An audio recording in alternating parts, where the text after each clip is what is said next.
I have all these dozens of habits, and they don't weigh me down, and they don't make me feel resentful or overburdened. They make me feel free. Discipline is my freedom. You are so lucky. But not everybody feels that way, right? And so and that's what led me to my understanding of the four tendencies, which is something I write about in Better Than Before.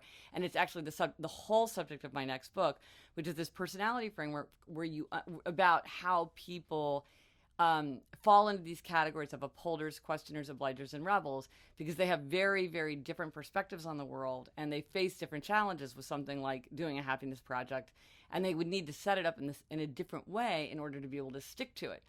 And I figured out, like, my type is upholder, which means I readily meet outer and inner expectations, and I have a high affinity for habit forming, and I also tend to love things like schedules and routines, familiarity, predictability, all of which, and performance, all of which helps me keep these habits. But what I found is that's a very tiny number of people. Not my tendency, my type is very small. Not that many people are like me, which explains why people are like, how do you do all this stuff? And I'm like, I don't understand. Like, what's the big deal? It's like, okay, very few people are like me. Most people are of a different tendency. How did you come up with these tendencies? Just noticing. It was interesting because I was trying to understand, again, like, as I was gathering all this information about habits and taking like hundreds of pages of notes, I started to notice some weird things. Like,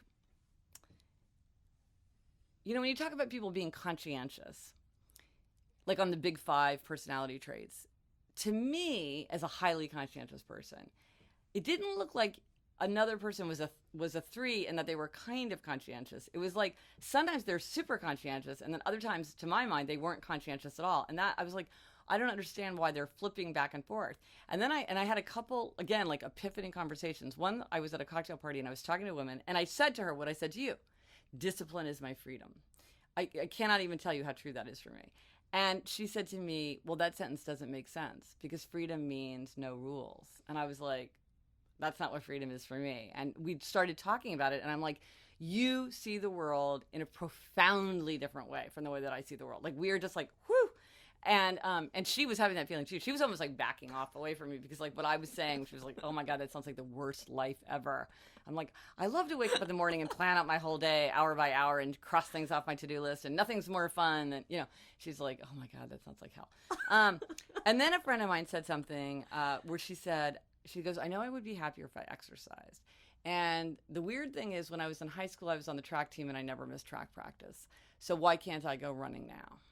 And this, to me, like, it was like sirens started going off in the restaurant, because I'm like, that is a crucial question. That is what I need to understand.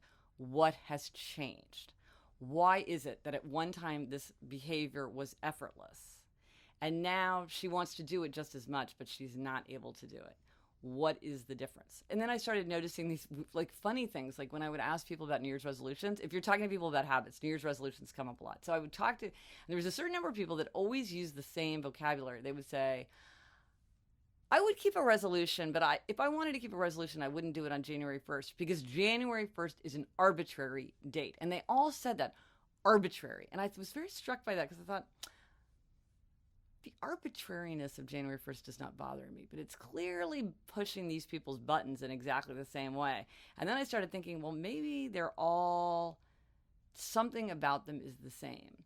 And then once I started seeing these patterns, it became very obvious that people fell very into these very distinct 4 categories. Wow. Based on how you respond to outer and inner expectations. And I mean, extremely consistently. And also predicting. I could say to somebody like, oh, if you're a questioner, did your teachers say this? Does your spouse complain about this? Have you ever gotten into trouble at work because of this? Do you ever experience this phenomenon? And it's very predictive. And so you're doing a ton of interviews for your books. But I don't do interviews like sit down and interview you, because it's like, what does it even mean to interview you? I would just talk to people about, like, well, what do you think about this? Or like, what, if it said no cell phone here and I pulled out my cell phone and started using it, how would you feel about that? And people would be like, well, I would think, or whatever, or even reading a book so many people had told me to read Open, Andre Agassi's memoir. Okay. Because they were like, because I'm like, I know nothing about tennis, but people were like, it's just such a good memoir. You should read it just because it's so well written and it's so fascinating. And I did, and I'm like, oh my gosh, Andre Agassi is absolutely an obliger, one of my tendencies. I mean, there's like page after page after page, which what he says about himself exactly fits what I would say indicates that someone's an obliger. Or, you know, you watch, or like Hermione Granger she's an upholder all the way. Or like, you know, George Bailey in It's a Wonderful Life is an obliger. So I do my research more just by looking and talking to people